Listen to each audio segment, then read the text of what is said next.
It is 1:31. We can start the meeting. Tammy, would you do roll call? Certainly, Madam Chair.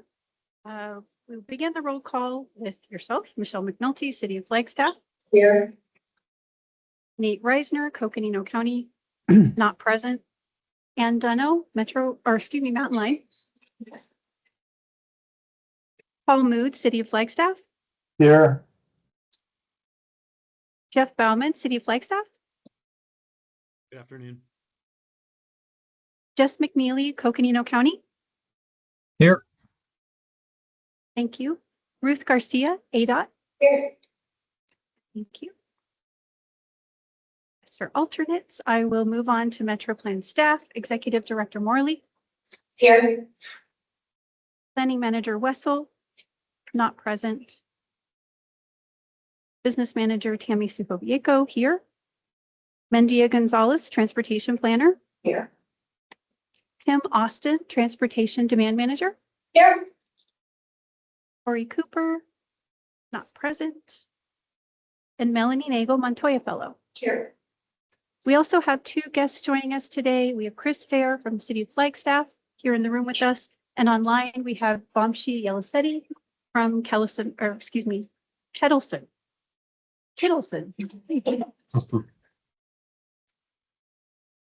We have a quorum, Madam Chair. Right, thank you. Okay. Do here, any public comment? I know that two, I think of the guests are here for an item.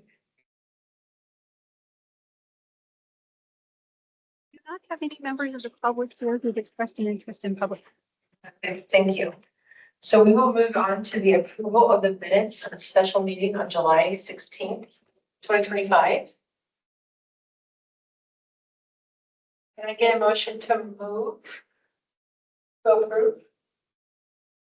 I move to approve. This is Ann.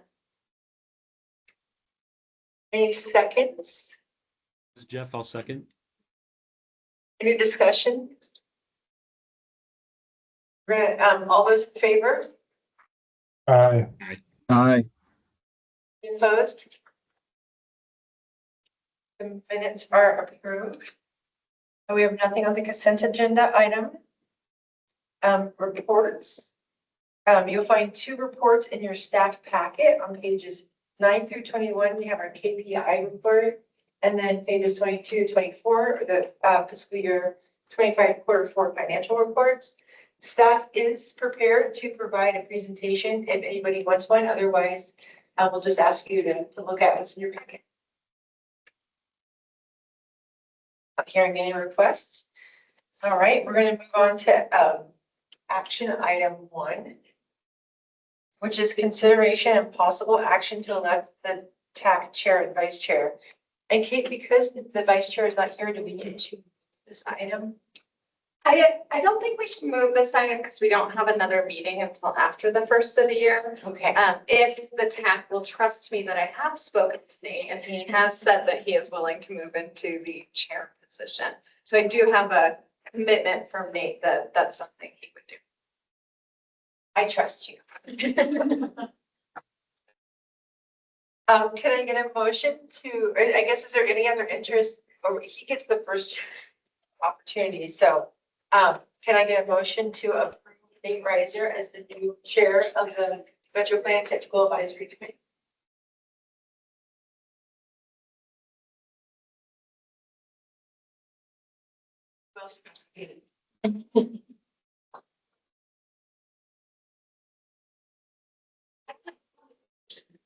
Can I get a second? Second, this is Ann. Okay, great. Okay, so Nate will be our new chair. And then we'll need to do the vice chair. And hopefully, I think it'd be nice to have somebody from the city because we have someone from the county. And then whoever's gonna be vice chair, you get to be chair today. Right, because does it go into effect? No, it doesn't affect in January, so you're still chair today. Nice try. Oh, we might technically need to vote on that. Okay, I think we need to vote On on. the vice chair. No, we just vote on. oh, vote on this. Thank you. We had, thank you. I had a first and a second. All those in favor? Aye. Any opposed? Now Nate is officially the chair. And then because he was serving as vice chair, we do need to find a new vice chair. And as you were just suggesting, you were hoping it would be someone from the city.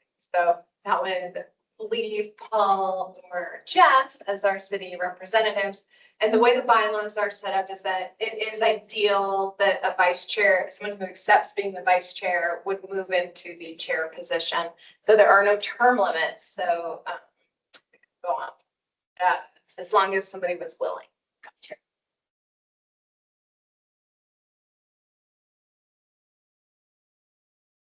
Jeff or Paul? Jeff and I gonna rock, paper, scissors? Or Rochambeau, whichever you prefer. I'll do it this time. Okay, perfect.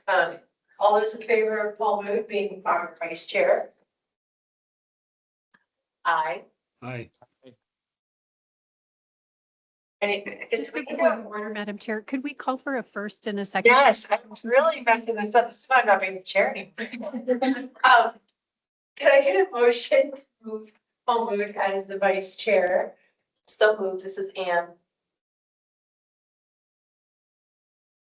This is Jeff, I'll second. Okay, good. And then we need to vote. We will vote. All those in favor? Aye. Any I guess- opposed? Do I need to vote for myself or do I abstain? Either way, we have enough votes. All right, aye. Any opposed? Okay, that's official. You're the vice chair, Paul. Great, thank you. Thank you, Madam Chair. So I'll continue today. And so our next item is consideration and possible action regarding Group 66 operational assessment. Thank you, Madam Chair and members of the TAC. Today, we are seeking a recommendation to the board for the West Route 66 operational assessment. The executive board did review the plan and the concepts at the September 4th meeting. And just FYI, there were no comments or concerns raised at that time. I will also note that our project advisory committee has recommended that the board adopt this assessment. Should come back there. Just a quick reminder on the purpose of this project. I'm sure you all remember since you helped us develop this for the full process. So we're just going to go ahead and jump right in. So we assessed the current recommendations along the corridor to create this full build out corridor concept. So this included the project recommendations from Blueprint 2030, the Active Transportation Master Plan, and the Urban Mobility Plan. So combined, those project recommendations came to a total of $32 million. Since one of the purposes of the operational assessment was to evaluate how to leverage the forecasted 10.8 million and 419 funds to support improvements, this gave us a good idea of what that shortfall could be in between these two options. So as we continued the analysis, the PAG did recognize that there were many uncertainties that would impact their recommendation for the corridor. These uncertainties really fall into three categories. Number one being private development and partnerships. So through this process, we identified that we don't know, obviously, when development will happen along the corridor, nor the scale of that development. And this can, of course, disrupt the continuity of transportation investments across the corridor. Through a historical review of the developer agreements and proportional shares along the corridor, it was determined that the proportional shares would not be adequate to support a full build-out concept. Partnerships for this project also focused on opportunities with ADOT, given that they are the primary roadway owner. So outside of the upcoming pavement preservation project for the corridor, there were no projected plans or funds for further improvements. So overall, these really limited the ability to leverage that 419 funds. Additionally, we looked at federal and state funding. So upon reviewing the current bipartisan infrastructure bill and its requirements and criteria, this project was determined not to be the strongest candidate right now. However, as you know, we can see changes in the potential changes in the criteria related to the upcoming transportation bill. So certainly advise revisiting that once we get more information.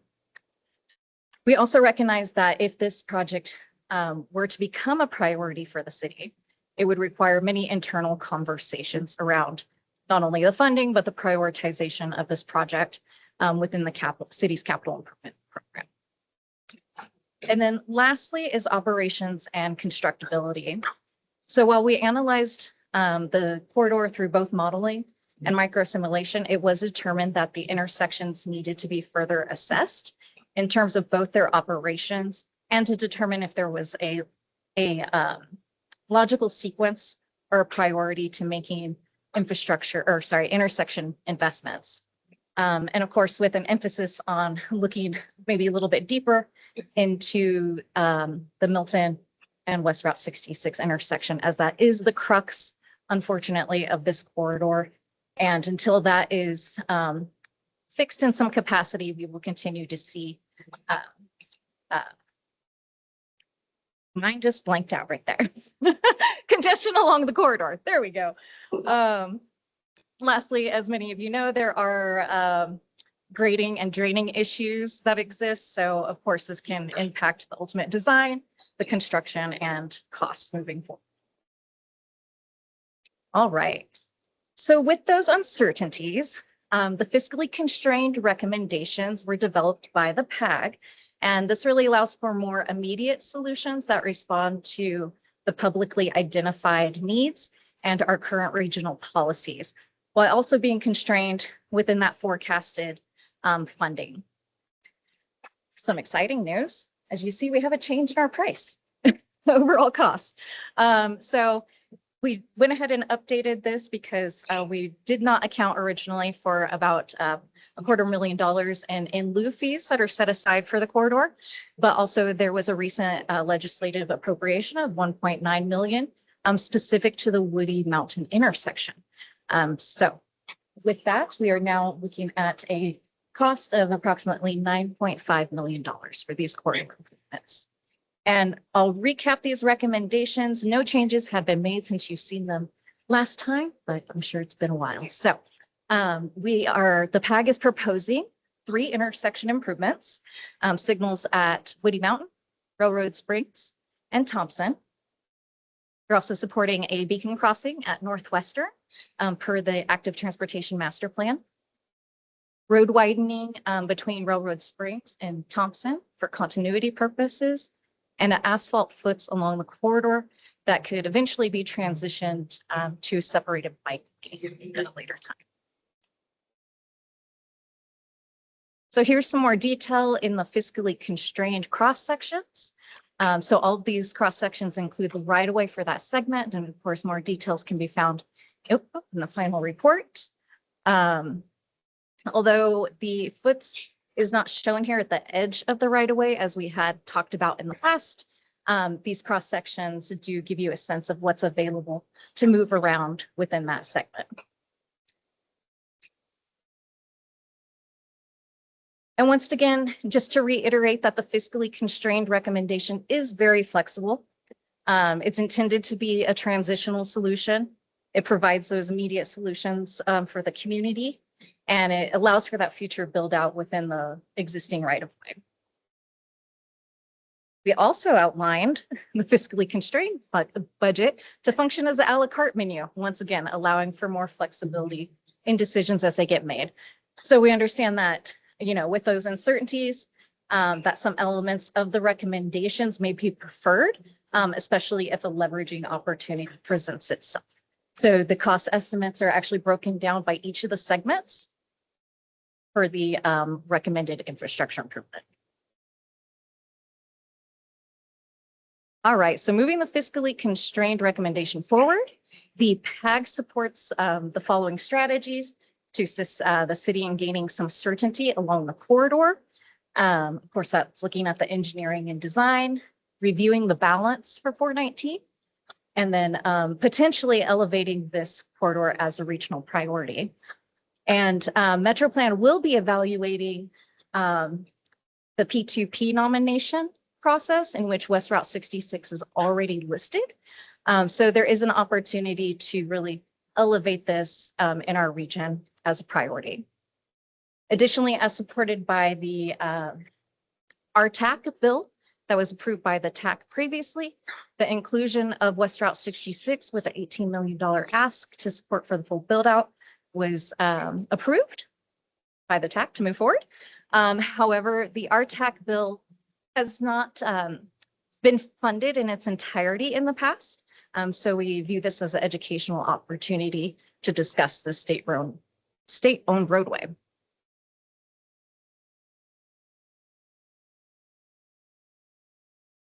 All right, so moving on to the recommended next steps.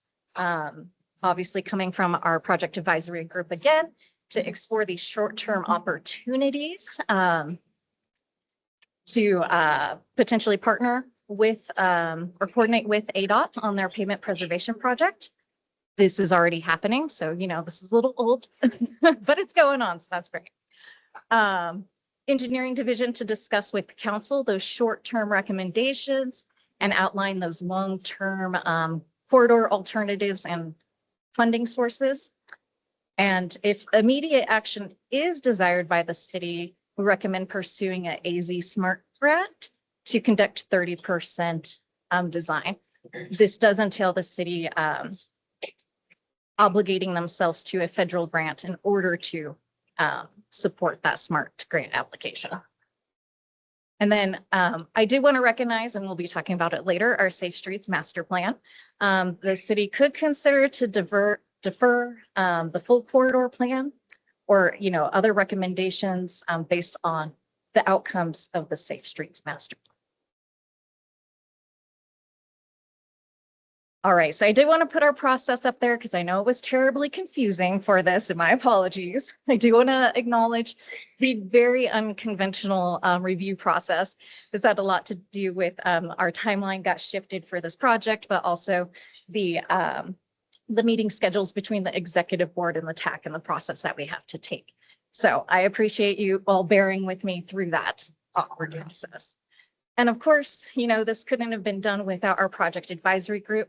So I just wanted to take some time to recognize everyone and give them a good little shout out and appreciate everybody's helpfulness. Right. So for today, we are seeking a recommendation from the TAC. We have a couple of options demonstrated as well. But of course, we'd like to move this project forward to the board so we can submit it to the city in a timely manner, since there is a lot of movement happening along the corridor. So with that, I will gladly take any questions.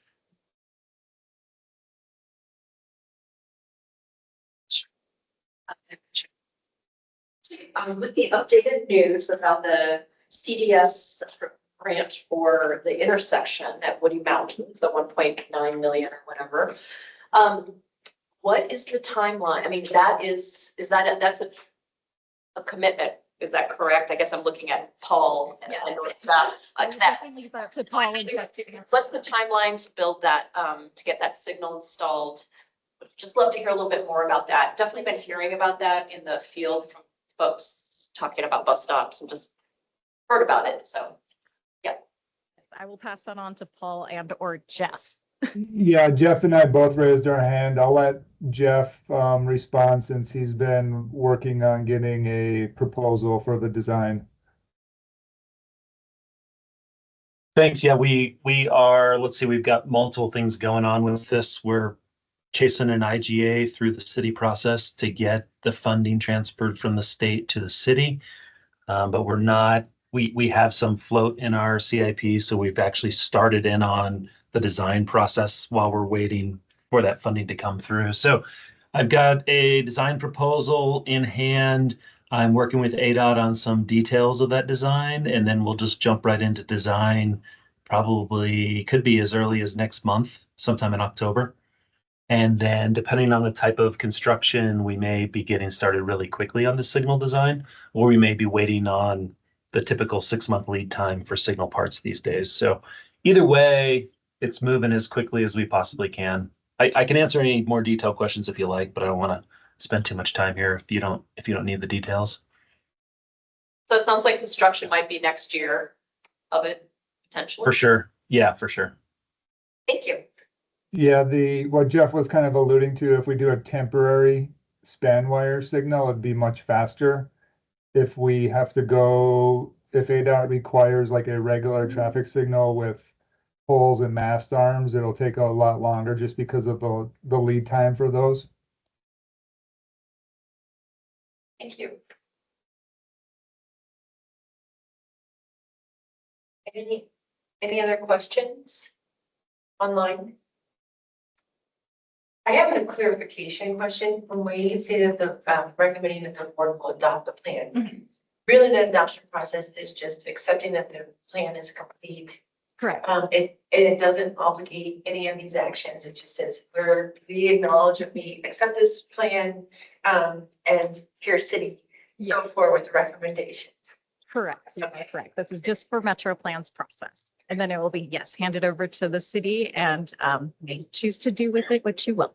Thank you. Yeah, it's important so that if anybody was reluctant to Okay. make that recommendation, that they realize that we're not holding the city to anything. It's just kind of putting a pin in it, putting a bow on it and saying, now you guys go.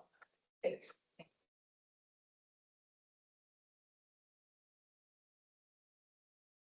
Follow-up question, Chair, to that. So yeah, the pass off to specifically city engineering to carry this forward as the city makes those discussions.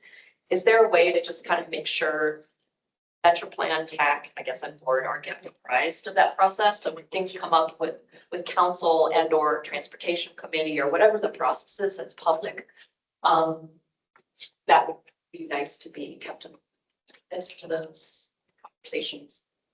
Is that possible? Yeah, I think we can do that. The IGA with ADOT is going to city council on October 7th, just to transfer the funds to the city. Our contract with the engineer will likely be done administratively. It won't meet thresholds to go to council.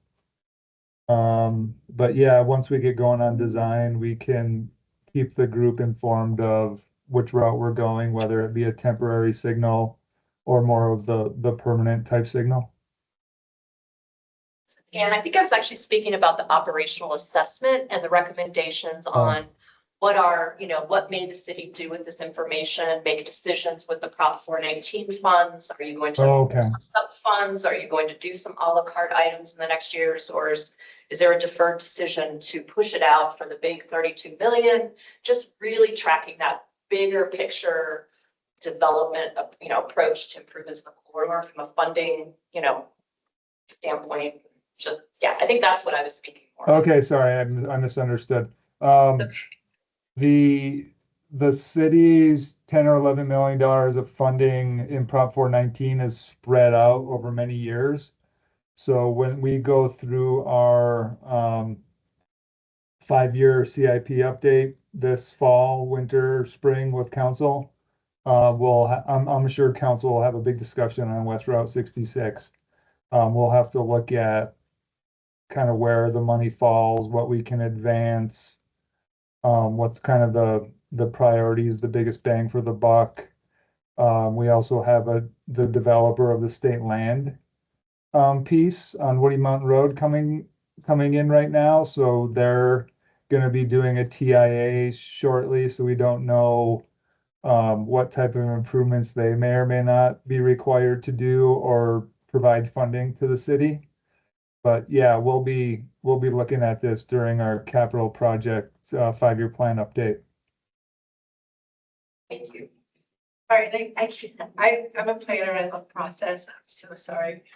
Paul and Jeff, I just wonder, and maybe been getting started on this, like, kind of adding to what I think you're getting at is how do we track the projects within this? Yeah. Which ones are getting funded, how they're getting funded. I mean, is it worth doing a presentation as a work session to council letting them know that this has been adopted through the board, and will be guiding decision-making so that they understand that before they even see some of those projects. Yeah, in terms of keeping this, at the forefront of our mind, especially at MetroPlan, like I had mentioned, it's in the RTAC bill, it's in the P2P process. These are things that we regularly review and revise. So I think, just naturally through that process, as we continue conversations, we'll all be kept apprised of like what's going on and potentially, where we want to spend our focus on the corridor per se. In terms of a council session, I'm more than happy to assist in that if that is so desired. But like, I think for me, that's not a basis of recommendation to approve this. It's more of, I think, a discussion that maybe we have another time at the TAC of when we do get to this point, what is our next step? I would like to talk to Jeff and Paul about, these recommendations. They may have some thoughts about how they want it to be used, but it would be nice if we get to a point where we can start taking these to council. Sure. So that they can decide, you guys say my piece a lot about, it gets really hard when these aren't adopted through the council and being able to get the project monies when we don't vote for by-right development.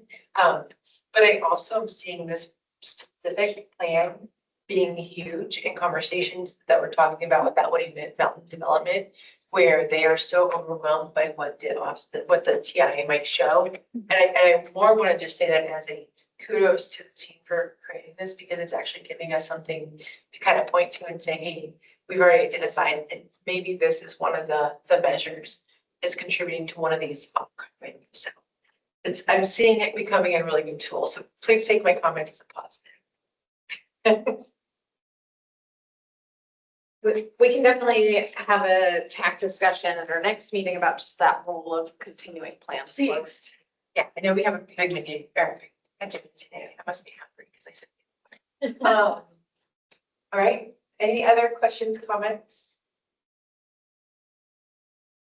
Can I get a recommendation to the board adopt the West 66 operational assessment? Or any else? And I move to recommend that the board adopt the West Route 66 operational assessment.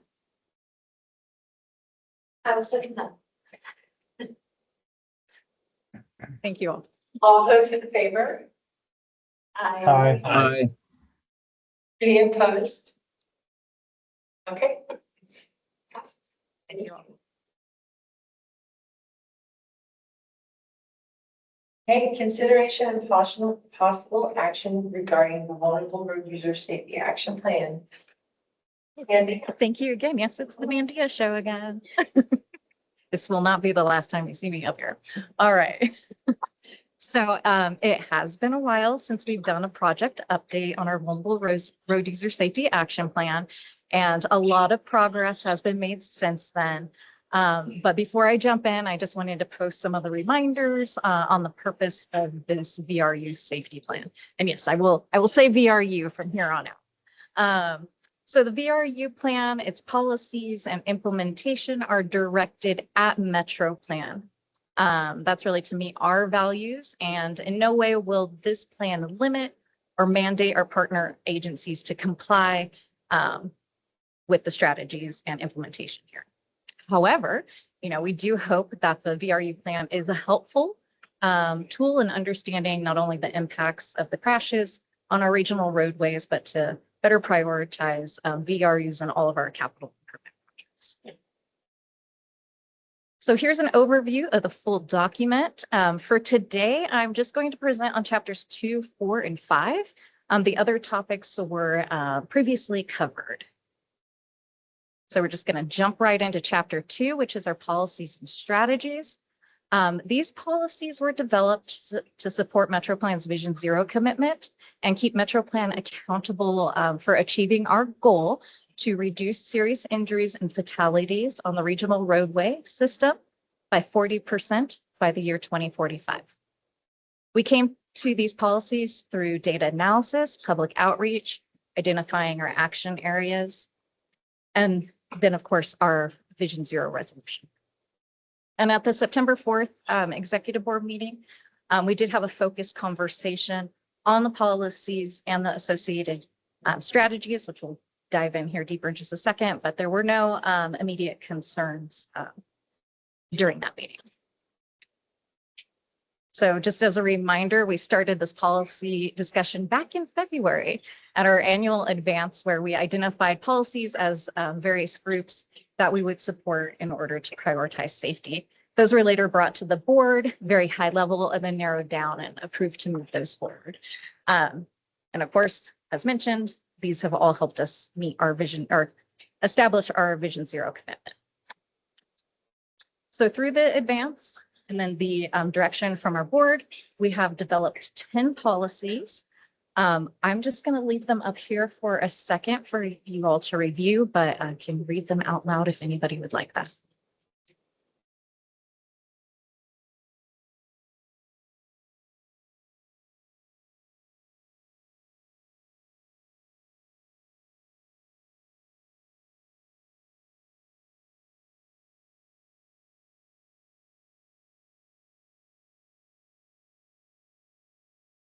Anybody need more time?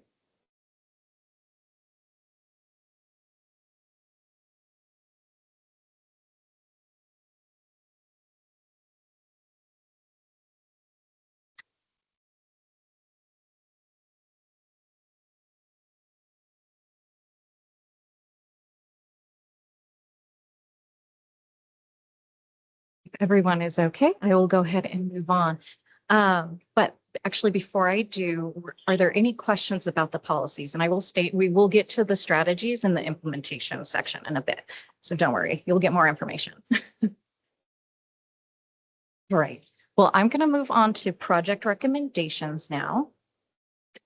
So this was really a three-step process. One of the tasks of this planning effort was to consolidate our existing safety plans and the recommendations from those.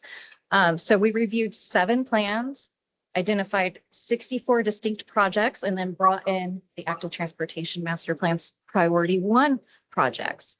So on the right is an example within the final document. You will find the spreadsheet, and then we'll discuss our online version as well here shortly. So of course we have the approximate location, the plan that it was referenced in, the agency responsible for that plan, and then those recommendations. So this really helps us to understand the location, its issues, those proposed countermeasures, which could then be used to assess, potential partnerships, definitely bundling opportunities, and support grant seeking.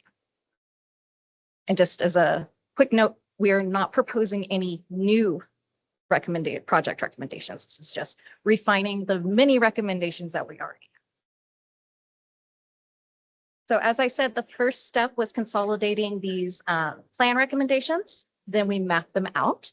Second was the creation of the risk exposure assessment, which amongst other things is a visual representation of VRU risk to guide our data-driven decision-making process, understand the safety risks related to infrastructure and the geometry of the roadway, and to offer a predictive analysis of where crashes are most likely to happen. The third was to take those recommendations from the existing plans and prioritize them further with the inclusion of the risk exposure assessment. And with that, I'm going to pause for a second, and I'm going to pass this presentation on to our Montoya Fellow, Melanie Nagel, who worked hard to develop our online prioritization tool.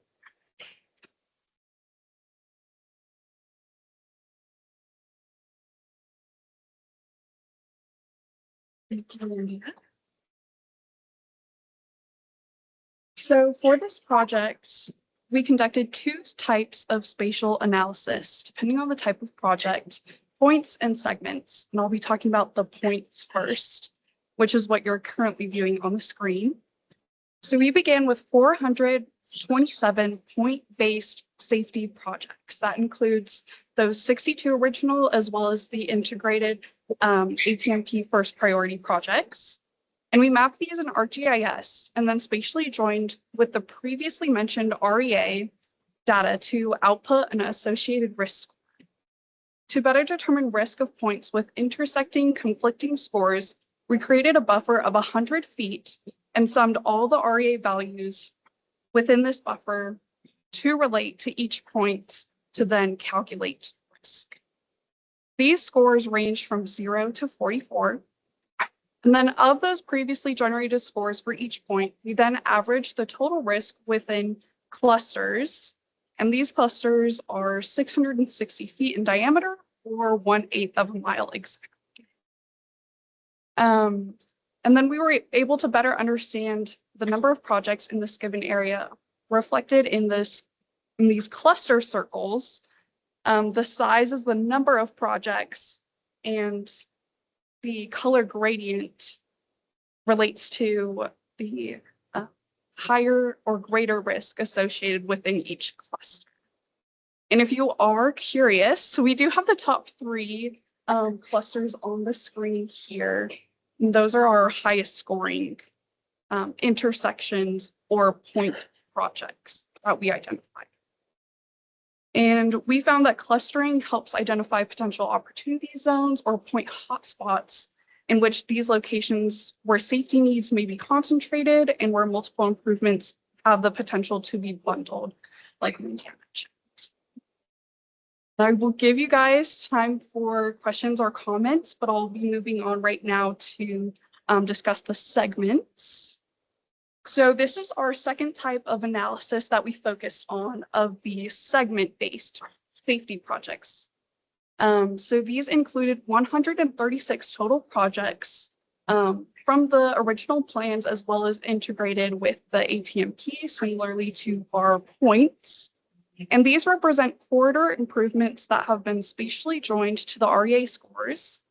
But rather than applying to a buffer at any one point within the segment, the 100-foot buffer spans the entirety of each project, thereby summing all intersecting REA values per segment length to calculate the total cumulative risk score.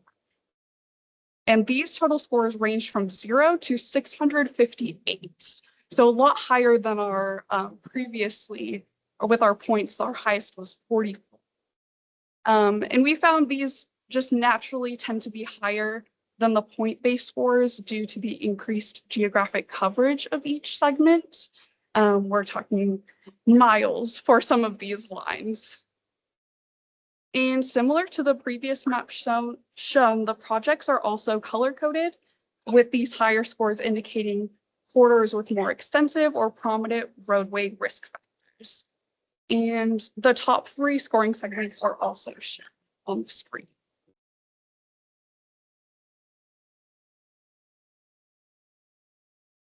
And to reiterate, the online map and list with REA scores associated with locations are going to be available in the final report, and those are anticipated to be coming next week. So if you are interested in delving deeper into this. With the maps being discussed, I want to address some limitations of this analysis. First, some projects we noticed fell outside of this 100-foot buffer used to assign risk data. So these points are included in the data set, but they don't have an associated risk score. This is just because the roadway does not have an REA associated to that, to those locations. And secondly, because segment projects span greater distances, they accumulate higher risk scores, but this doesn't always mean they're more dangerous. It simply reflects their greater exposure to roadway conditions from the VRU perspective. It's also important to note that clustered visuals like the one on the first slide or the first map that I showed can shift depending on the zoom level and or map extent. So clusters or point groupings may look differently when you view this individually. So thank you for your attention. I'm happy to answer any questions you have regarding the maps or this chapter 4, our project recommendations. Great job, Melanie. yeah, really amazing analysis of a lot of information and explained it really well. I had a little hard time tracking the segment component, but I get the gist of the data trying to show where we have our highest risks, which projects potentially it could come to the top for being able to cross over risk and improving safety. So with that comment to you, I actually have a question for Paul or Jeff about capital planning on the city side. This tool, I'm curious with the city's capital planning process, or maybe 419 funds and or other funds, how does the city take evaluate prioritization of projects with respect potentially with this plan, or maybe in the past you've had other resources, but do you anticipate using this plan to help you ferret which projects start to rise to the top for those investments? Just curious how you might use this at the city.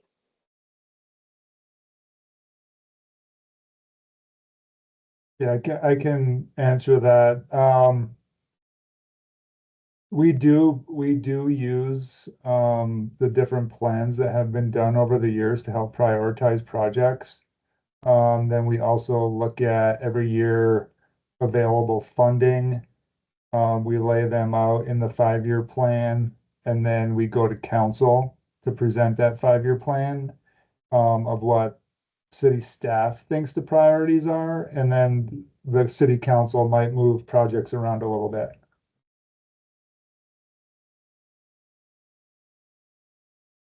So I know the Safe Streets Master Plan project that we're going to be working on starting shortly will provide a lot of good input for future projects, and that has the Vision Zero component as well.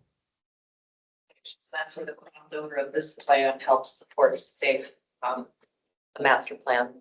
Is that how this plan will be used?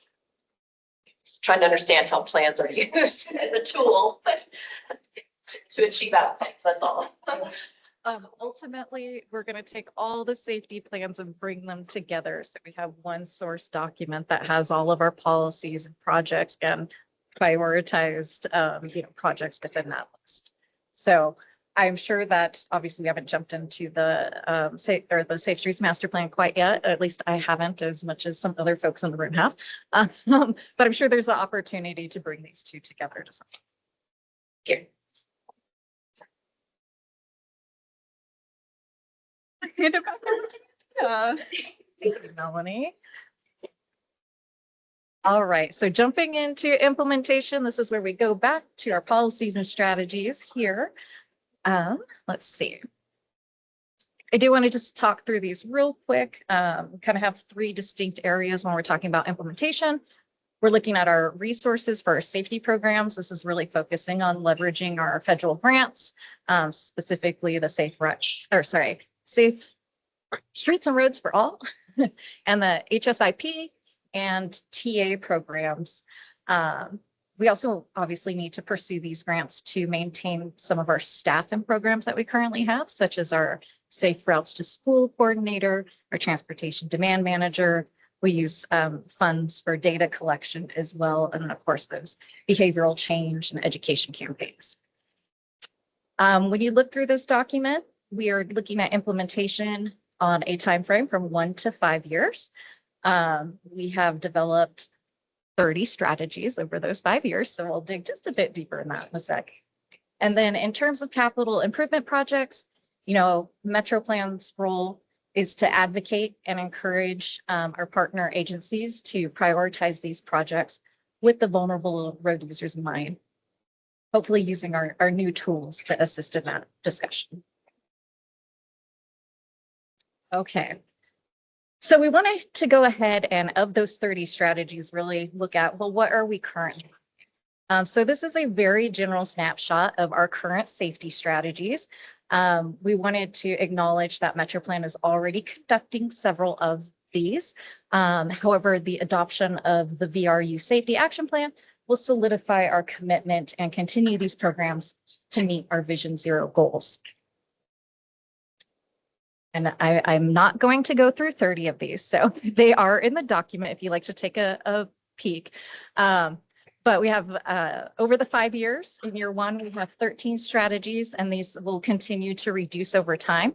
We anticipate that many of the 1 year and 2 year strategies will eventually be conducted annually. So thus we have a little bit of decline in those over the years. Because I know you can't read these.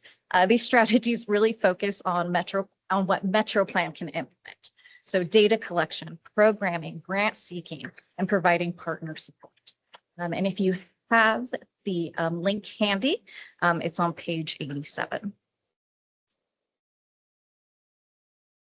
All right, and then our next step in implementation is to integrate these strategies into our UPWP to ensure our resources are allocated appropriately. And here we go. Actually, I'll see if there's any questions before I get to this.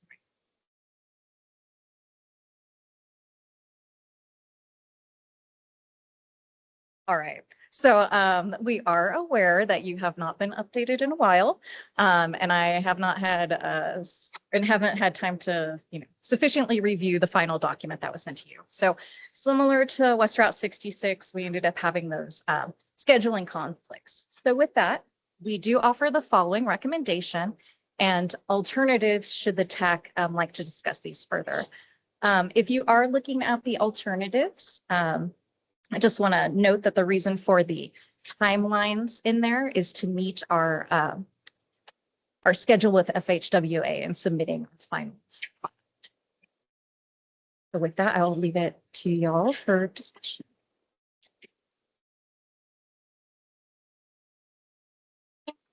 There's no questions, I guess. Is there any discussions on moving forward with funding alternatives? Or call for a motion of grant?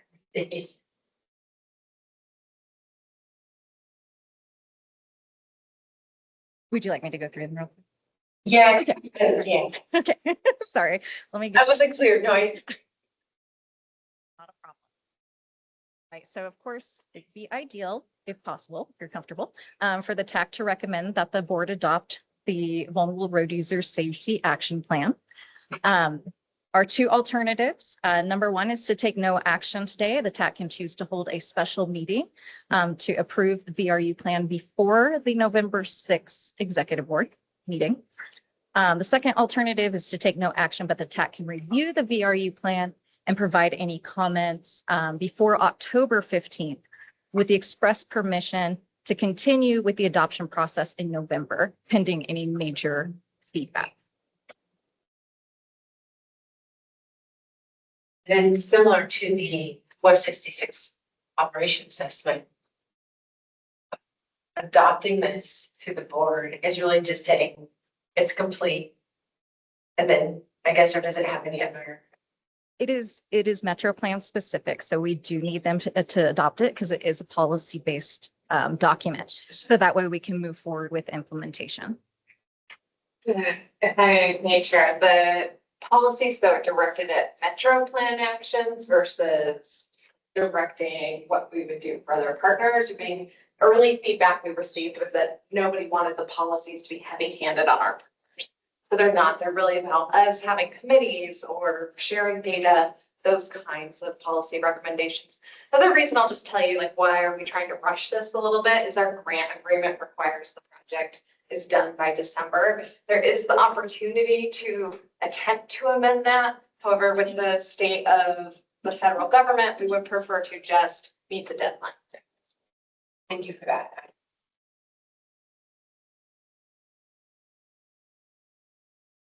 Okay, I don't see any discussion on that, so can we get a motion to recommend that the board adopt the Vulnerable Road User Safety Action Plan?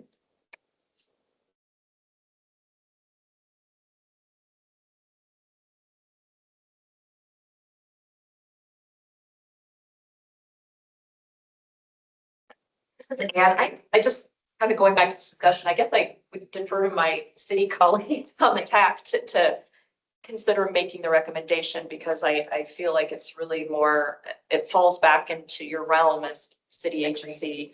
So I'm neutral on how, yes, so. I would agree. I was kind of waiting for Paul or Jeff to open it because I would defer to them.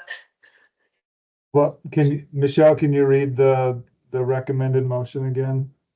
Well, the recommended motion is to Oh, there adopt. it is. Okay, yeah, sorry. Okay, I'll recommend that the TAC recommends that the board adopt, or I'll move that the TAC recommends that the board adopt the vulnerable road user safety action plan. Okay, and I guess just before I call in a second, I want to make sure that you and Jeff are fine with that and not moving forward with one of the alternatives.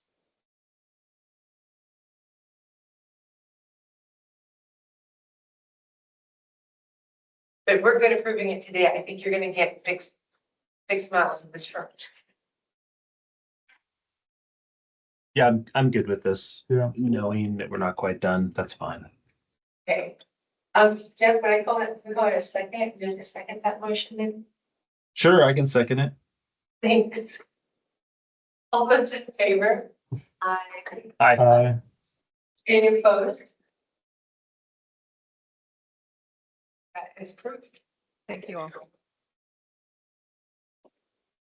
All right, moving on to consideration and possible action regarding the creative local match plan. Thank you, Chair, members of the TAC. We have lots of plans for you today. Things have been in the works and are wrapping up for us here. So the Creative Local Match Plan has been underway for about 2 years. This was an effort that you last heard presented by Sandra Tavel, and she went through some of the items that you see on the screen there for you. At its heart, this project, while we call it a plan, is really a white paper about options, and it doesn't make any particular recommendation around pursuing anything.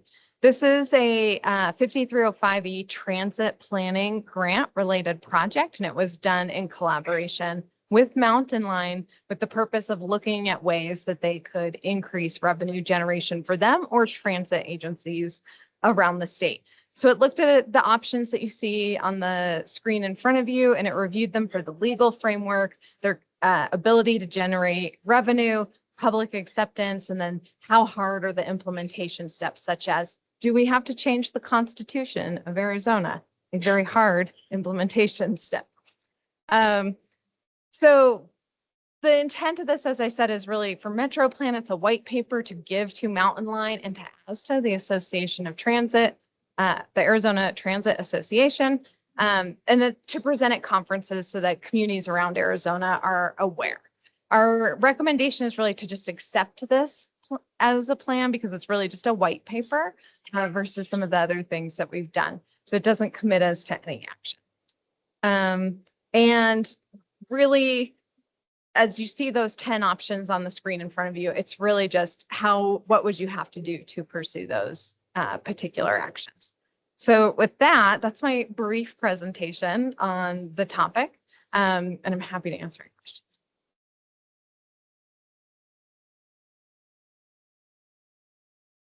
Yeah. I'm just curious today. I understand with the recommendation that it's a white paper. From MetroPlan's sort of professional opinion of what was in the white paper, and I apologize, it's been a while since I think we might have heard a little more details about it, but a lot of off this list here, this a la carte menu, which ones had any potential real legs, outside of changing the constitution? AECOM recommended that the easiest options would be the transportation utility fee, because that's a lot of a local decision-making authority. The state infrastructure bank, which wouldn't fund operations and is really just a loaning program, so it doesn't solve the root problem for folks. And then the last item is the smart fund, not fun, although it is fun when you get money. The smart fund has a clause in it right now that says it's only for federal discretionary grants. But most of the money coming to rural Arizona is for formula transit funds to the state. So the way the state rule is written, small urban entities in Arizona could get smart fund match for capital projects. rural entities cannot because it is formula funds to the state. So their recommendation was, hey, you could really broaden the ability for rural places to draw this money down if you broadened the smart fund eligibility rules, which is a legislative action. But those were their three items that they thought were the most, I guess, palatable and reward for the effort. What about the development impact fee? What was the analysis? And maybe this is too much detail. That, I mean, did that one also have a lot of legal challenges? That one was, I think, a harder hurdle because you really had to come up with the analysis to tie what the fee was to the development. And if I can, the city is actually taking lead on that. We charge public safety impact fee for our police and fire. We have to, by state law, revisit that every 5 years. We're in the 5-year cycle. So every year we go to council, we say, this is what your, whatever the state allows you to do, development impact fee. And this year we got guidance from council to explore transportation, parks and recreation, libraries. So we will actually are going to be doing that. And I think it probably makes more sense for the local government to do that than an entity like MetroPlan. So did transportation include transit under the umbrella of supporting transit? there has been talks about that, and I think it's all. I know we just met with them. I mean, we really are just meeting with our consultant now. I don't know that transit will inherently be included without a plan. This part would be interesting. I mean, from Mountain Line's perspective, to hear more when it's available and public information that you could share status on that with TAC, at least TAC, with this group, I think it would be helpful, but. Yeah, and we're literally just starting the process. Okay. And happy to give an update when we have more Yeah. information. Development impact fees are very limited in their scope. As Kate said, you have to develop a plan, whether it be for all your roadways, there's different types of way to do it, but it's also can only be those things. You can't pay for a deficient system. You can only pay for improvement that's associated with the growth. It's typically only capital. It's not maintenance. It's not operating. It's not operating at all. And that's why I think with the transit, that is probably what they were saying, that that's not really it's a much harder thing. But if we can get the traffic impact fees to pay for other things that might free up money someplace else to pay for things that we can't. Yeah, the impact. So Thank you. Thanks. So we are looking for action on this, just following up on that discussion. It is, while the framework is for transit, these are all revenue generating options that really frankly could be used for most of them for any mechanism that somebody wanted to support. So there's useful guidelines in there.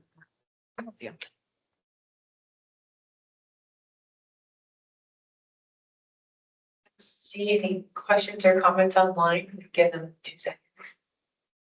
And can I get a motion to recommend that the board accept the creative local managed plan? Remembering it's a white paper only. Can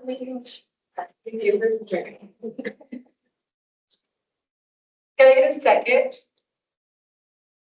This is Jeff. I can second. All those in favor? Aye. Aye. Any opposed?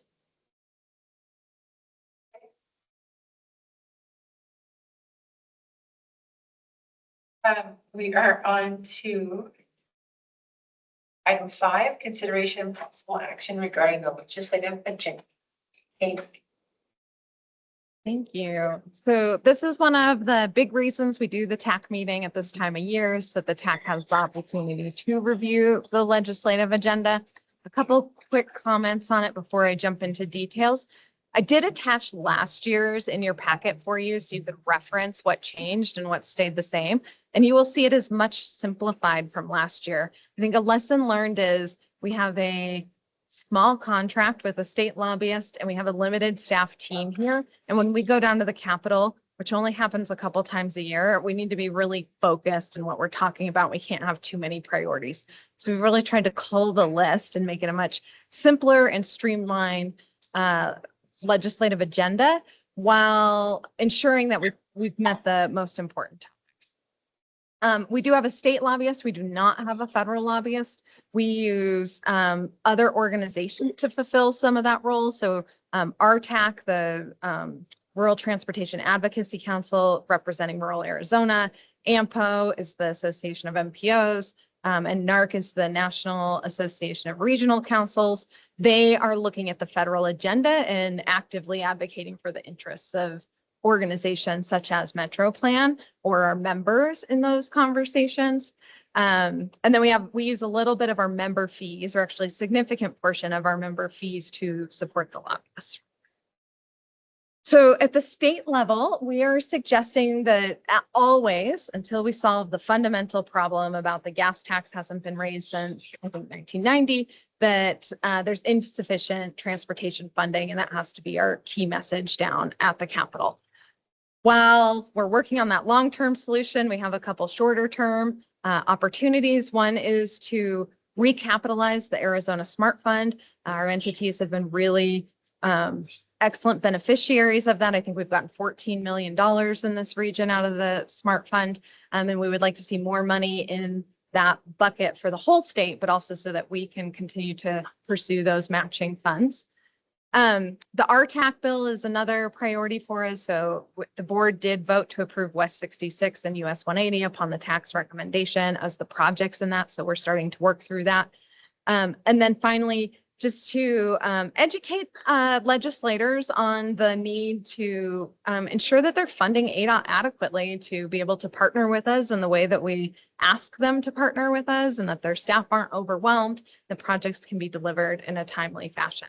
So just for reference, I was down at the Capitol the last 2 days. We did speak about all these things. They were very well received by staff down there at the legislature. This is kind of the season for talking to staff, and then the spring will be when we talk to the legislators. On the federal side, supporting reauthorization is the #1 thing that we can do here. This will greatly impact not only MetroPlan, but our partners and how that bill is drafted. There's a lot of discussion about more money to states to decide how projects get delivered or how that gets determined. We're trying to make sure that local jurisdictions still have a lot of say in that. I'll actually talk more about it on the next slide. And then the other federal piece besides reauthorization is supporting all of you in your grant applications and making sure we're getting that support for anything submitted. Specifically for reauthorization, we came up with 4 priorities. We met with Sarah Langley at the city, Keith Breckus at the county, Heather Domlin at Mountain Line, and we talked about how we could all be united on a federal reauthorization agenda. We looked at the priority 1 being to ensure that the funding levels and surface transportation reauthorization remain the same and don't drop or increase, if anything, and that regions have a lot of flexibility to spend that money the way their region needs to spend that money. So not pigeonholing it into particular project specific programs. We wanted to ensure the equitable distribution of grant funding and update population formulas. So MAG has done an analysis that because the federal government hasn't updated their distribution formula for formula funds in, I forget how many years. Arizona is a high growth state, and Arizona is losing out on, I think it was in the hundreds of millions of dollars a year in formula funding if newer population numbers were used. So it seems really like a simple thing, but it could have a huge impact on Arizona as a whole if we're able to get them to use recent population data for that formula. Obviously, it's contentious with places that are losing population. We want to preserve the discretionary grant funding. This is because we need access to those large pots of money. When we get small pots when it goes to formula, places like Flagstaff end up getting $400,000 in a particular program. And we all know that that doesn't build as a project. So we actually really want to keep these discretionary programs where we have the ability to go after $12, $15, $20 million. Formula will not afford us those opportunities. And then finally, to increase small transit intensive cities, this is performance measures for transit systems that are high performing. Mountain Line is a very high performing agency, and so it does really well under performance based funding scenarios. So right now, 3% is set aside for this program. 3% of the 5307 funding is set aside for small urbans that are high performing. We're asking them to increase that to 4%, which could be a really meaningful difference in the amount of federal funding. We also came up with some secondary goals. I'm not going to go through all those. You can see them on the screen. We're really trying to prioritize those first 4 items as priorities for the region. So that is our recommendation, working with some of the legislative staff at our partner organizations. And we are looking for the TAC to provide any input or and/or make a recommendation to the board on a legislative agenda.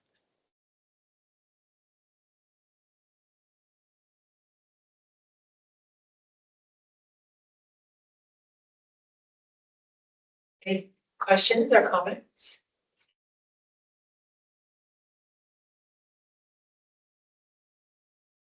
Seeing none, can I get no questions or comments? Can I get a recommendation? The board adopt the proposed legislative agenda.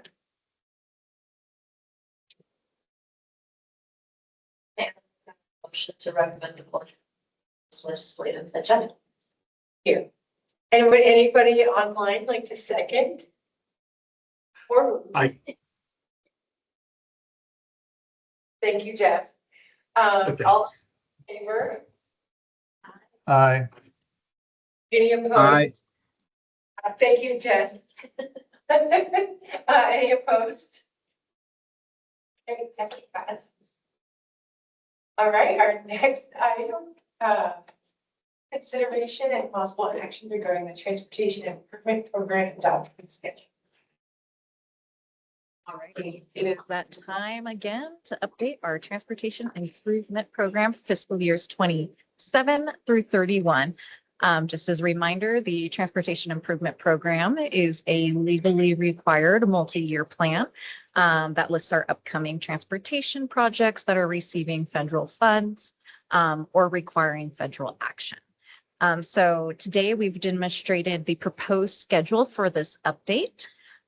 This is an action item, but I'll see if there are any questions regarding this schedule before we move to that.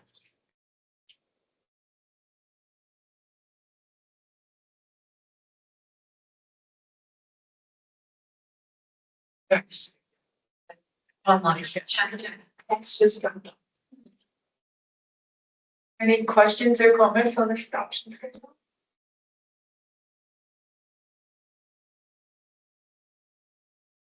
And I get a motion to that the board adopt the schedule for the 2027 through 2031 transportation improvement program update. Make a motion to recommend the board adopt the schedule for the 2027 to 31 tip update. And a second. I'll second. Okay. All those in favor? Aye. Any opposed? Okay. All right, we're going to move on to item 7, consideration and possible action regarding the transportation improvement program formal amendment for transportation alternative grants for Mount Elton Lookout Road to US 89 Fort Valley Road mobility enhancements scoping and funding for the Mountain Line 537 program. Thanks for reading that paragraph for me. You're welcome. So we are requesting that TAC recommend the board adopt this TIP amendment. As mentioned, we have 2 projects that won transportation alternatives grants. So congratulations to the city and also to Coconino National Forest on receiving those funds. So these are new additions to our TIP, thus we need a formal amendment here. But as long as we're doing this, we are also going to update our TIP to include Mountain Lines 5307 revised awards.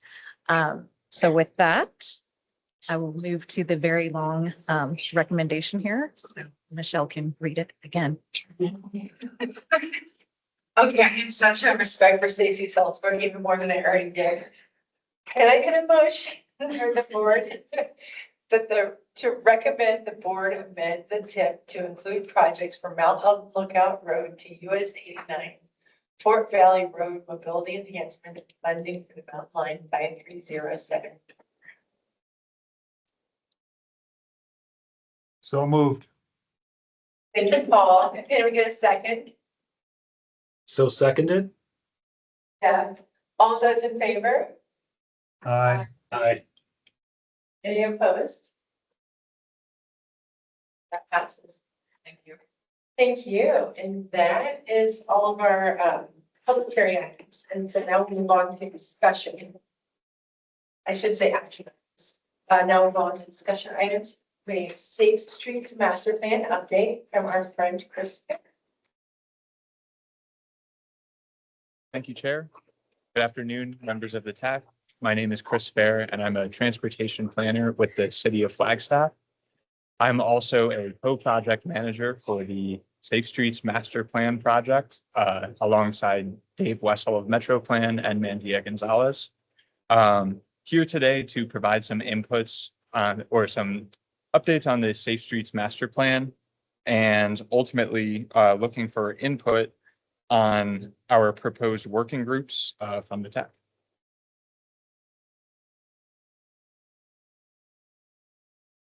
Providing some background on the project, in 2024, MetroPlan was awarded $2.1 million in Safe Streets for All grant funds to create the city's transportation master plan and a few other key components. These include a set of complete streets guidelines, which will inform the decision-making of the transportation master plan, a review of engineering standards and codes to bring alignment between between planning and implementation. Also an interactive mapping tool or dashboard for practitioners or the public to be able to access this information in a digestible way, and also detailed cost estimating for project planning.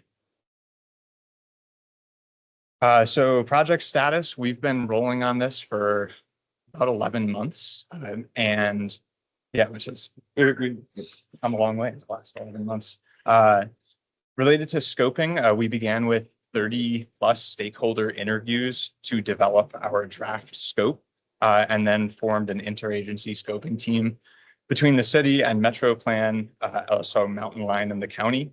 We have worked diligently over the last couple of months to finalize an RFP, which was posted in late spring. And ultimately, we are looking to move forward with the consultant Kittleson and Associates, ultimately finalizing a contract with them in November of 2025.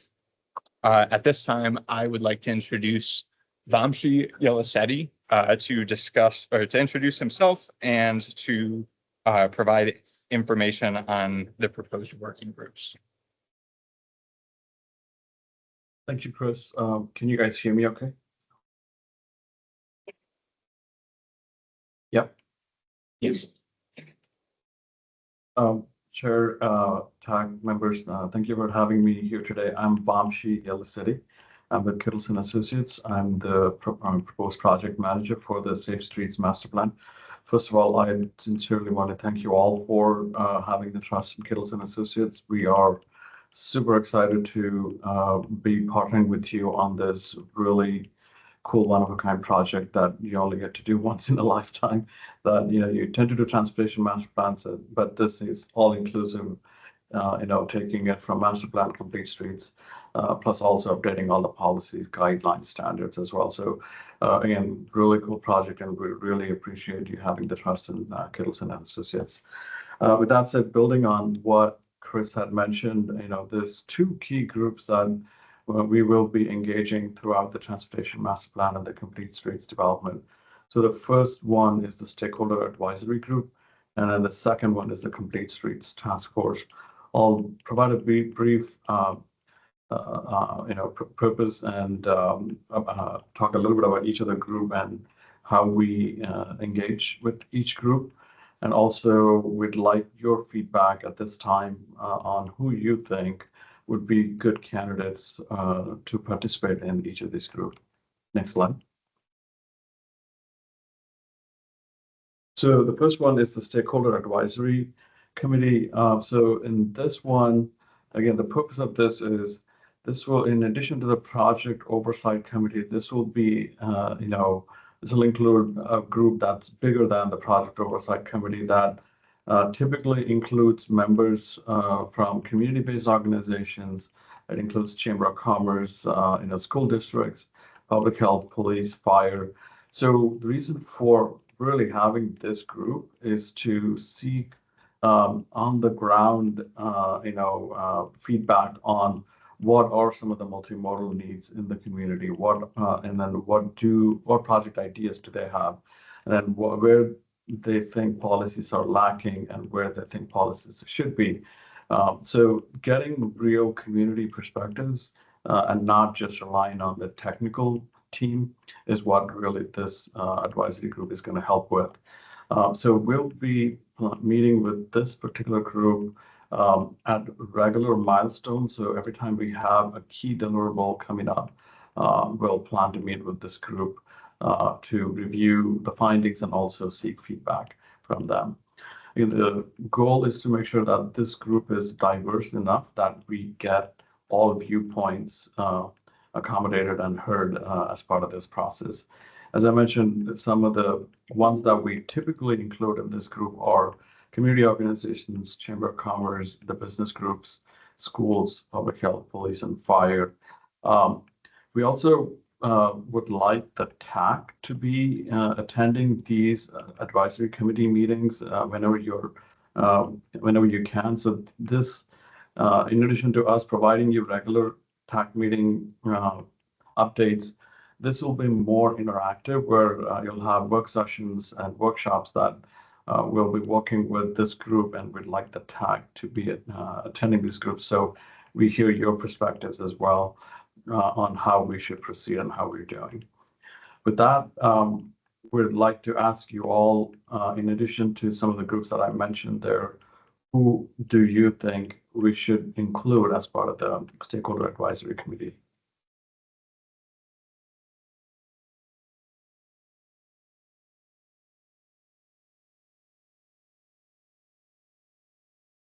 We're looking for someone who can provide real world input on issues, concerns, ideas. So I think I saw a hand go up. Jeff? Thank you. This is an interesting idea. I'm getting my head around it a little bit, but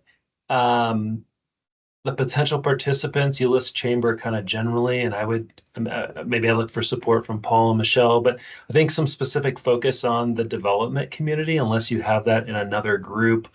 They're pretty active in all things transportation and how that impacts them, both from what they can build and what they have to build as mitigation. I think they're going to be super interested in this process. So I think most of them you can find through the chamber or something like that, but maybe a bit of a particular focus on that community. We do a lot of engagement with them, so we probably have some usual suspects that we can help you with on names. No, definitely. Go ahead. If I would concur, and I would also add, in addition to chamber, like the Acona, their Northern Arizona economic development, and so they're kind of looking at economic development from a regional standpoint, but they might have an interesting perspective of the transportation needs and that relates to that. And that's Galter, it's 90. Okay, sounds good. Jeff, to your point, yes, we can include development community in this group as well. The next group that I was going to talk about, which is a Complete Streets Task Force, is where we will start to develop street design guidelines and other complete street guidelines. We will be including them as key members of the task force. Again, that's if you all agree that they're an appropriate group that should be providing input. So, but I agree, we can include them in this stakeholder advisory committee as well. Michelle. There's Flagstaff for Friends of Flagstaff Futures, so FQ, they're the usual suspect. But there's also a new group, Flagstaff for Affordable Housing.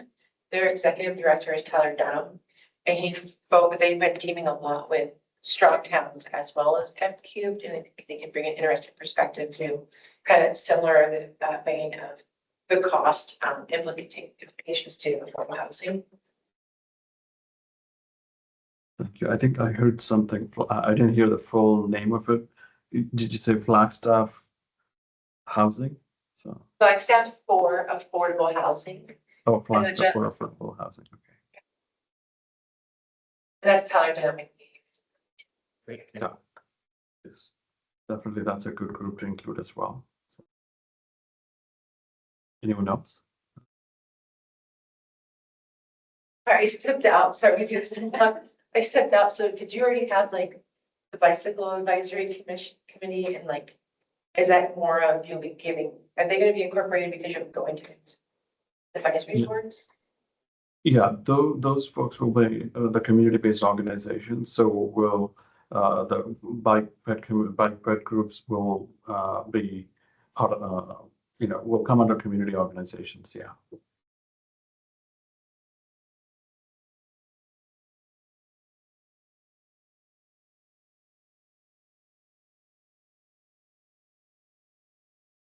Any other recommendations for the stakeholder advisory committee?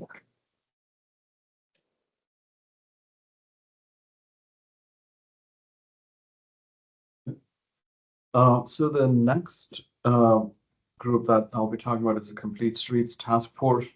So this is meant to be a more technically focused team that guides the consultant team in giving us feedback in terms of what the Complete Streets guidelines should look for, what it needs to look like at the end of the day, and then as we develop each and every chapter, we'll be reviewing essentially initially a framework of each chapter with these what topics would be covered in that chapter.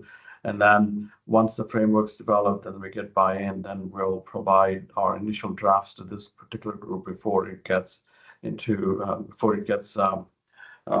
reviewed by other groups as well. So this would be like our true sounding board that kind of guides how the Complete Streets will be developed as part of this project. The project management team and us, including some of the external partners such as Coconino County, Mountain Line, will be key partners as well, and will also be part of the Complete Streets Task Force. So in this one, typically we've included, various departments within the city, MetroPlan, and then also agency partners, as I mentioned, and definitely developers and folks from the economic development agencies would be part of this group. We've also sometimes included groups that are related to ADA or public health. So again, we're open to suggestions who you think should have a say in how the Complete Streets should be developed for the region.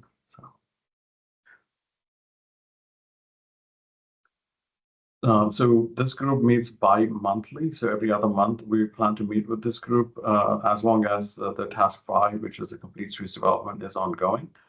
Again, another goal for this particular group is that, as this group becomes vested in helping us develop the guidelines, we're hoping that once the guidelines are developed, they'll transition into a more champions role in making sure that the guidelines are adopted, and then after they're adopted, they kind of be the champions for implementation as well, to make sure that any project that will be implemented within the region kind of takes into consideration the Complete Streets guidelines.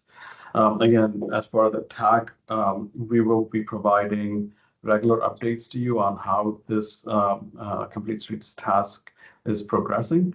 And then if there's members within the TAC that are interested in being part of this technical group as well, I'm sure Dave and Chris would be delighted to have you guys. So with that said, we're looking for the TAC feedback on who you think might be good candidates or departments that we should include in this task force.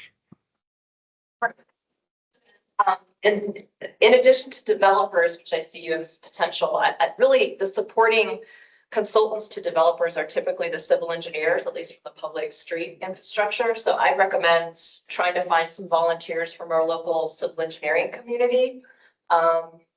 To maybe sit in, maybe they can't commit. I know it'd be a little bit of a commitment, but because they understand the role of trying to get things through permitting, and they'll be able to look at guidelines to engineering standards and be able to say, hey, here's where your hiccups come in. Here's where the challenges are with design, and here's the conflicts within your own design process, things like that. So that's my suggestion. It's a great idea, and we've done this before as well when we worked on the San Antonio project. We were asked to include the consultant community, whoever has time available to volunteer. So that is definitely something that we can consider as well.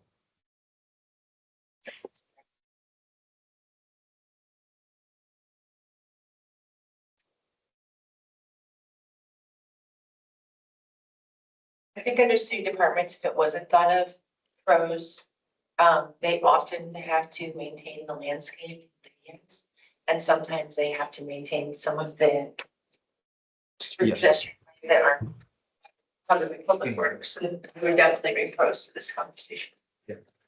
Yeah, Yes, thank you for that. One second, Vamshi. Yeah, I appreciate that, and I think that they could have a role on this Complete Streets Task Force. And we've also identified pros as as sort of an advisory role as different components of the project come about. Great, thank you. We'll be very excited. Yes, we had a good meeting with them the other day.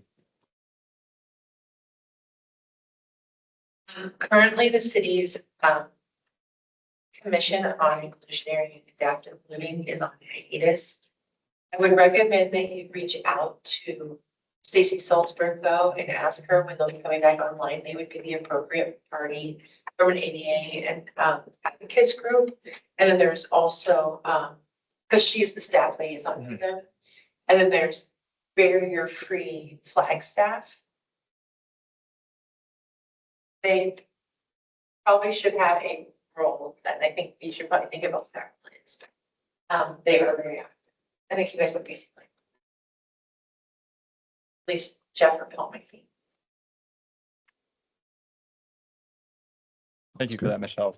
Yeah, I know we have relationships with the CIAL as it stands. Yeah, we'll stay tuned into when they decide to come back online.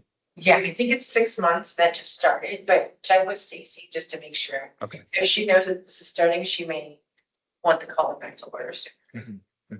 And just to clarify, barrier-free flag staff it's a separate group. They're an ADA, they're a separate ADA advocacy group, and I think they're community-based, but they're not sponsored by the city. Okay. Some of their members are black. Okay, thank you. Other input from the TAC?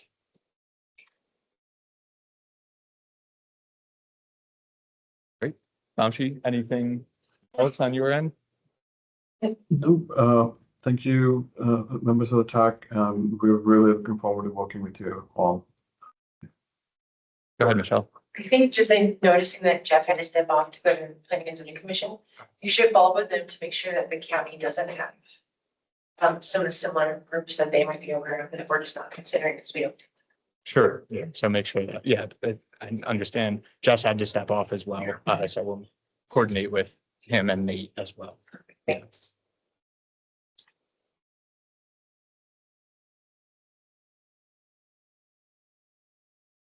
Okay. Well, thank you everybody for your time. We're very excited to keep moving this project along. Thank you, Vamshi. Thank you.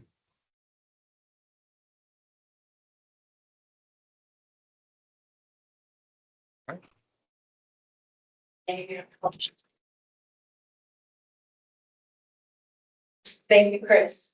And Fishy. Our second discussion item is a call for projects for strategic grants plan and ADOT planning process. Thank you, Madam Chair and members of the TAC. So this is just opening up a call for projects. If you have any today, you're welcome to share them, but also really just get them to us by October 15th. For anything you want to be evaluated through the strategic grants plan or the planning to programming process where MetroPlan identifies priorities on the state highway system and then submits those priorities to ADOT for consideration. The reason we want to get these by October 15th is we want to use the fall timeline to update our prioritization lists for consideration, potentially to discuss at the advance, and then for formal action around the March timeline. You do not need to resubmit any projects that are already on the list. The P2P list is in your staff report, and the strategic grants plan is an attachment to it.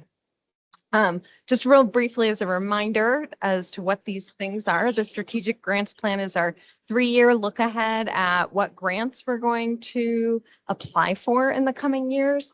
The direction from the board and TAC has been to leverage as much money as we can since we have so much need. And so it's really built around what do we think are the good fits? What are high priority projects that are really good fits for these grants that we might be likely to receive? Obviously, you have to have match for all these grants, so that's a key component. It allows agencies to plan ahead for that too, because often there's only 45 days notice when an OPO opens. And so we're able to be a little bit more thoughtful about that grant seeking. We do support partners in applying off of the strategic grants plan or for something else. But the way we've tried to encourage sticking to the plan is if your project's in the plan, we'll just automatically get you a letter of support. If you are trying to swap things around or do something different, we would bring the letter of support back to the board for consideration before signing. On the planning to project process through ADOT, you can see the 7 projects that we identified in ranked priority. I am not recommending we shift our focus on our number 1 project, right? We need to have some consistency there for ADOT and not shift around. There might be opportunities in 2 through 7 where we want to rearrange based on recent priorities or new thoughts we're thinking around some of these projects. So whatever projects you submit, we'll vet through both processes. You don't have to do that for us. We'll figure out what's eligible where and how they might fit in for your consideration this coming spring.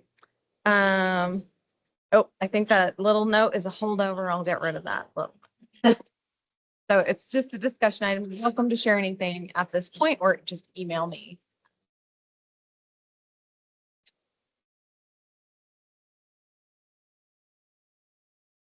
Anyone want to share anything? Just email me if you have any contact.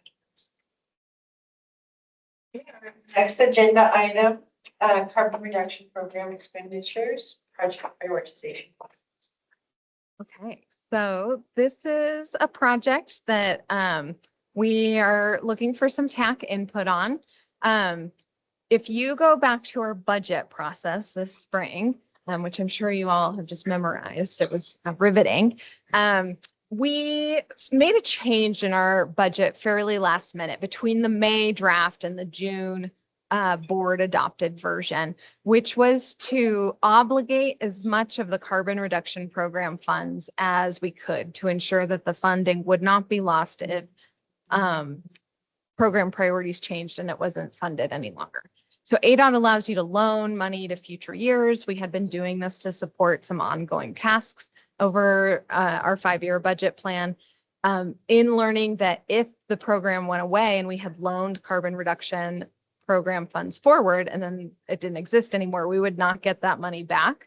We decided to go ahead and obligate this money. And we weren't very specific about what we were going to do with it, but we promised that we would return to the TAC and the board to have a discussion before anything was. So in FY26, it's $223,000 under the special project consultant line within our budget for carbon reduction program funds. So staff have debated what to do with this money, and we think our best use of funds is actually related to the previous agenda topic item, which is to help us develop a more streamlined project prioritization process. The idea is that when we are doing these prioritizations, staff are thumbing through all the plans that exist, 12 different plans, looking for what's out there. It's not available in a GIS layer to see everything within the region. Mandy and Melanie have done a ton of work to help get us there, but we're not fully there with mapping these projects. We're ranking them through, relatively unsophisticated processes where we're sitting around and, thinking about what's going to be a good grant fit or what priorities might be within the region and talking to partners about that as well. Our thought is that if we could have a GIS platform that had all the projects in it and had some rankings based on MetroPlan's adopted value, that would help us cull this list of, I think Melanie said she looked at 400 and something projects.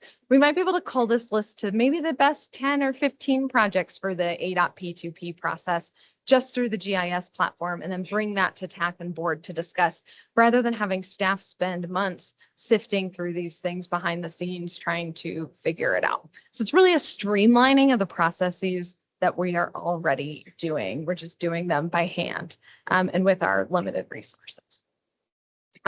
I have a picture of the Active Transportation Master Plan GIS portal up here because it's the best example I know of within the region where we've attempted to do something like this. So you can go into a portal, you can see where the projects are, you can read a little bit about them, you can see what they were ranked. It doesn't do any ranking for you, but essentially having a platform like this available to our staff, but also all of you to be able to use as well. I also want to address the status of the budget when we adopted it, because that was also a concern. When we decided to obligate this 223,000 and pull it from some of our future years to maintain some of our ongoing programs, it put us at a $50,000 deficit at the end of our 5-year budget outlook.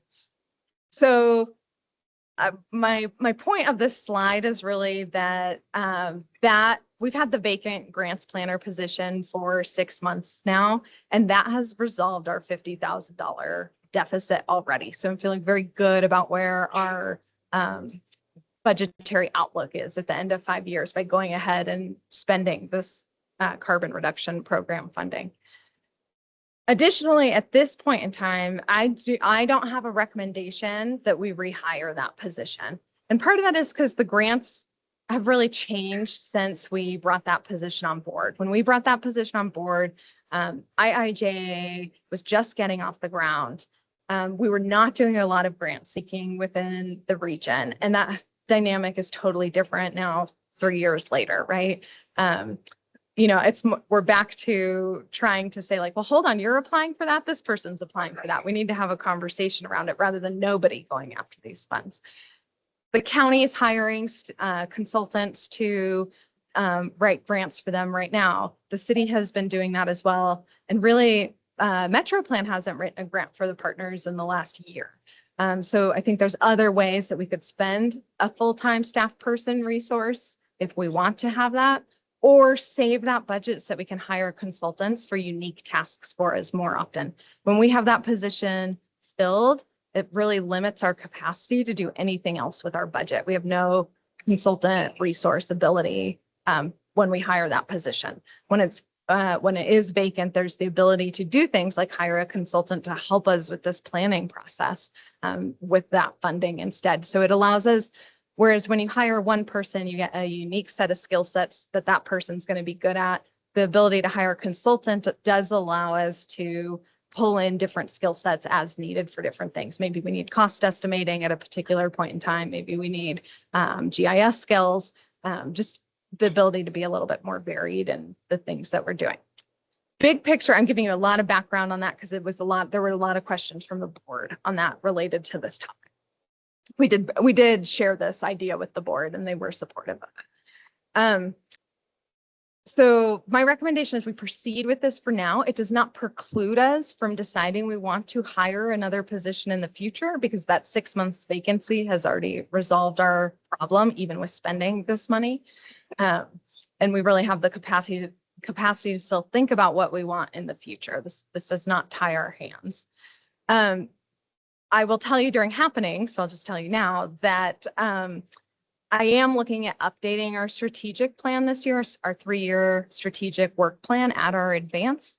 And so I think that's the best opportunity for us to look and see with the resources we have, is there a different staff position that we want as an agency, or do we want to stick with this ability to hire consultants? I think that these are new. That is really the end of my, I think this might have just been showing you some of the work that we had done within the VRU that is related to this. It is a start to this in addition to the ATMP. I think when I made the slide for the board, the VRU items didn't exist. So Melanie and Mandia have been working hard on starting to build this platform. We're thinking about bringing a consultant in to finish it. And with that, I'm happy to take any questions or comments. I think you said it, but I just want to confirm I heard it correctly. If we can decide not to backfill the grants position for now, but that money would still be there in the future. We decide we didn't want that position. We could also in the future talk about other needs and reprogram that for a different position. Yes, because that position is shown in our 5-year budget. And so there is that. Yeah, I think more about the budget future. So is that you typically get 226,000 every year, and you're obligated the 226, and then next year you're hoping to get the same 226, but you're allowed to roll that over every year and build a program if it's a program with consultants or future staff. What I'm understanding. So what is like the total budget that you're trying to work with? I saw 663, and then I saw the. So we're just proposing to spend carbon reduction program funds. And the other piece was just what's the status of our 5-year budget now. So this year we've got the $220,000 of CRP funds that we're suggesting we spend on this. Until we have a consultant bid, I'm not exactly sure what that's going to cost us, but I am hopeful that this program will be funded again next year and we would get a very similar amount of money available to us in FY27. The work program that we do with ADOT that allows us to spend the money is a 2-year work program. So hopefully whatever we do with these monies fits within the 2-year cycle. We don't have to work through carry forward or those types of items. So right now, the only money I'm sure is in hand is the 220. I hope that there's that money next year too. We'll have to see what, if we bid this, I assume this project is going to require us to bid it out and just see what the market shows that it's good work. So I guess my one just consideration is, if you did build this platform, if it was a consultant, there's still the ongoing management of it and the ability, the technical ability, either in-house or ongoing with the consultant that would carry forward as an operating cost regardless. I mean, that could be something to look at in the mix. Yeah. Jeff has.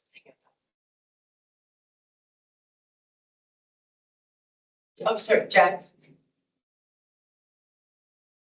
Oh, thanks. Yeah, I appreciate the explanation, Kate. This one caught me by surprise as well. The grants position. We've talked about it a little bit internally, and yeah, I appreciate you with your explanation and opportunity to discuss this further as we go forward, because I think we found a lot of value over time from this position, especially as people are getting up to speed on different grant programs. As you said, IIJA was new. There'll be something new again. Anyways, we found a lot of value in this position. So yeah, I appreciate this being potentially a temporary solution and giving partners an opportunity to think about this and talk about this moving forward. Yeah, absolutely. And one thing I did tell the board is our strategic work plan still has 4 goals in it. And one of them is to continue leveraging funding for the region. So we're still really committed to that as a goal and supporting partners in those pursuits. Definitely. Just, is that risk of going away if it's not funded? Like they kind of sweep the budgets and. Yeah, the fear was if we didn't obligate this money and just throw it in the budget, that we weren't going to get it back. Okay. So there is a little bit of, we're on a ticking clock because that does have to be spent within the 2-year cycle. So we need to identify an eligible use for it. It cannot be used for staffing. The CRP money is not eligible for staff. So it's kind of looking for that. What's beneficial that is an eligible use. Thank you. Any other questions and discussions? I definitely, we'll make sure that this is part of our strategic planning over the next 6 months about what's next for Metro. Safe streets. Safe routes to school update. She thought she wasn't gonna get to her. Thank you, Madam Chair and members of the TAC. I'm here to give an update on the Safe Routes to School program. All right, so the first item is an existing conditions report. We sent out a request for 3 quotes for $49,999 to 3 consultant firms to create an existing conditions report. The scope of work is were to create a succinct, editable, and visual document. The document needs to include major challenges in the built environment around the schools preventing walking and biking, to identify challenges, identify opportunities to increase those numbers, and to identify ways to increase transit and ridership and carpooling. And then this document will be a consolidated resource for Flagstaff Unified School District, charter schools and agencies to guide future Safe Routes to School programming and funding. Those proposals are due this week, and we will be reviewing those next week. And any questions? Okay. The next update is we hired an AmeriCorps member, and her name is Haley Bishop, and she will be joining us in mid-October. She will be assisting the program with data collection in conjunction with this existing conditions report and the data collection and Safe Routes to School programming. We're really excited to have her on board, and her term will end in mid-May. Let's see. And another exciting opportunity or event, MetroPlan hired Mountain Mojo to produce an educational video similar to the Safer Journeys campaign, but this one is specifically from the Safe Routes to School program, and it's focused on children and education, specifically at the 4th Street Cedar and Lockett Roundabout.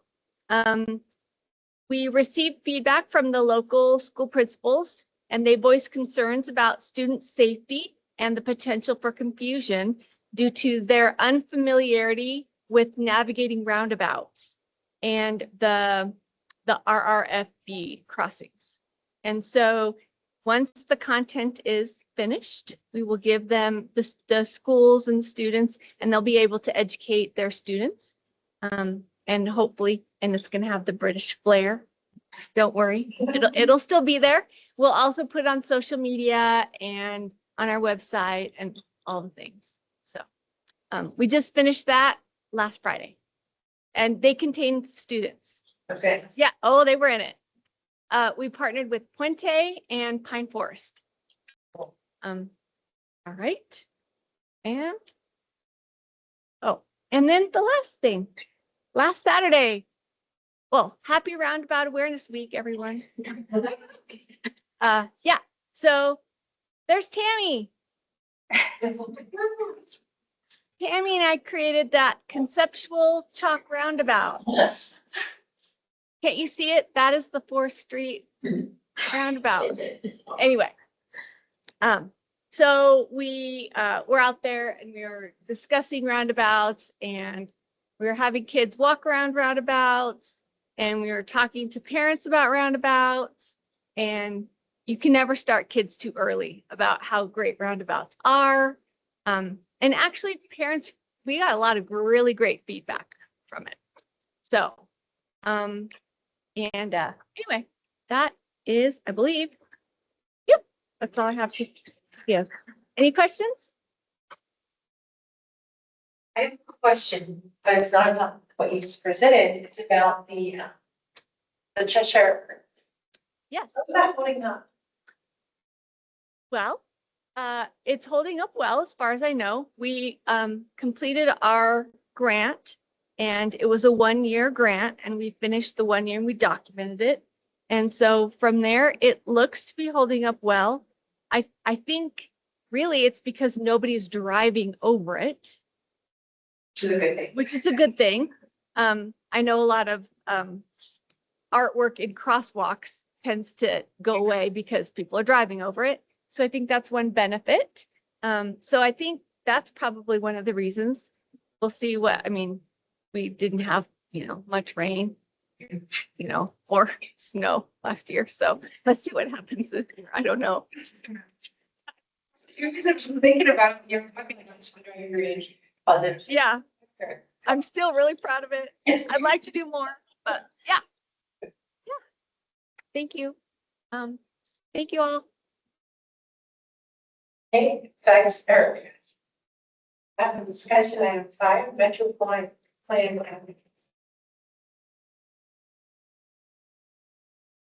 Thank you, Chair. It's been a while since we met, so we've got a number of things here. I just mentioned this, but I am planning to update the strategic work plan because it has been 3 years. So we'll send a survey out to you all here in the next couple of weeks to start to give us feedback on how you think that document is holding up 3 years later. Are the goals still the right goals? How about the objectives? What about the way we're measuring those objectives? Do they need to be modified as well? So look for that soon. We definitely value your input on that. And my plan at this point in time is that's really the core focus of our advance in February. A fair bit of travel and training has gone on. Dave spent last week in Rhode Island at the Association of Metropolitan Planning Organizations. A couple upcoming things I wanted to highlight for travel are that we're hosting a grant writing workshop here. So it's a great opportunity to come hear from a non-MetroPlan staff member. You can always hear from us. If you want to hear from someone else, it'll be here at the Downtown Connection Center. There is a fee for that, but please share widely. And then also next year, mark your calendars now, that next October will be the Arizona Transportation Policy Summit here in Flagstaff. So hopefully, being that it's close and travel costs will be very cheap, you can join us for that. It's an interesting event and really focused, different than other conferences you probably go to because it's pretty much entirely focused on the financials of transportation in the state. Kim just gave you a little bit of an update, but she also went to a conference in New Orleans to go to learn about transportation demand management, kind of the premier organization for that in the country. And also this summer, she helped the city complete their bike-friendly community application. I think there's a survey out now. Please share it. They're looking for more responses. And then she just talked about some of the filming that's been going on. Data collection is going on. We are doing a lot of counts this year. We're using some of the end of that vulnerable roadway user study to really emphasize bike ped counts so that we can leave that plan with a big, robust data set there. So you should see that out here shortly. Grants, let's see, the county submitted 2.5 million for rural and tribal transportation assistance, something along those lines, to further the design of the Belmont TI. The city and the county were awarded, as Mandia mentioned in her tip update. And then we, Mountain Line submitted a bus and bus facilities application for improving bus stops around town based on their 5-year plan and prioritization process for capital improvements. So fingers crossed on that. And those are my happenings. I did get a text from Dave. He is with my former colleague in Anchorage, in Rhode Island, and who did receive the lifetime achievement. And they found McNulty on their campus, and I have to do some digging into my. I have no idea yet.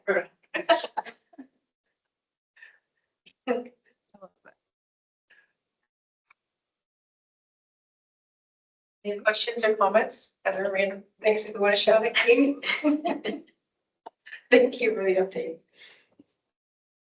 All right, that is the end of our discussion items. So we have closing business. Any items from the TAC, announcements, issues, concerns, agenda items? We have one announcement. If anybody is free and it has nothing else to do tonight at 4 o'clock, we're having our second public hearing on the regional plan. It'll probably be 4 to 10 or 11. So if you want to hear about that, and then that will be going to council for recommendation for adoption October 9th. And then we'll be in the May 2026 special election. So you might want to keep your eye out. And if anybody does want an update on that plan to the tech, we can do that next Sarah. Thanks for to get that. Now between the council date or I guess really we can't, we don't have a meeting, but in January, reach out to them on anything. And if you want a presentation before it goes to the ballots, we can do that.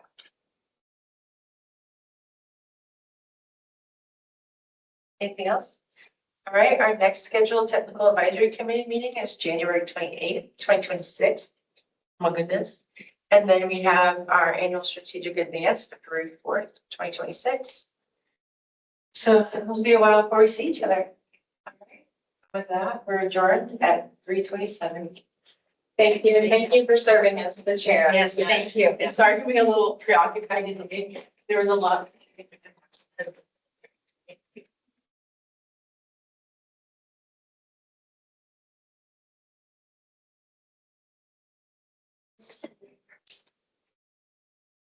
I tried to get the guy. What is it?